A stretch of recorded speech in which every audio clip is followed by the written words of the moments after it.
Во Страсбург се одржува редовната зимска сесија на Парламентарното собрание на Советот на Европа. И ја имам честа да бидам реизбран за подпредседател на групата на Европската народна партија тука во Советот на Европа.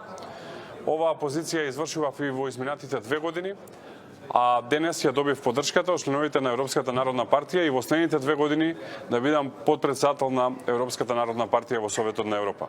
Тоа е и огромна чест и огромна привилегија, имајќи предвид дека се работи за најголемото политичко семејство во Европа, кое што има најмногу пратеници и во Советот на Европа и во Европскиот парламент.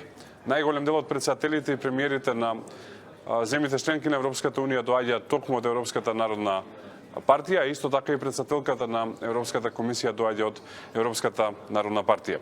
Ова е исто така и една потврда и поддршка и за Македонија, како и за мојата политичка партија ВМРО-ДПМН, која што е член на Европската народна партија. Во следните 2 години ќе продолжам да се залагам за заштита на човековите права, на малцинските и нејазичните права, на сите оние на кои што им се загрозени, особено на македонците кои што живеат во Бугарија, во Грција и во Албанија, кои што немаат признати малцински јазични права. Исто така ќе продолжам да се залагам за интересите на Македонија и ќе се обидам оваа позиција да ја искористам најдобро можно. Она што представува дополнителна привилегија и чест е што покрај мене се избрани уште 5 други политичари на оваа позиција како подпредседатели на Европската народна партија во Советот на Европа. Тоа се проминентни политичари кои што доаѓаат од држави како Германија, Италија, понатака тука е Норвешка и Полска, што значи дека е едно навистина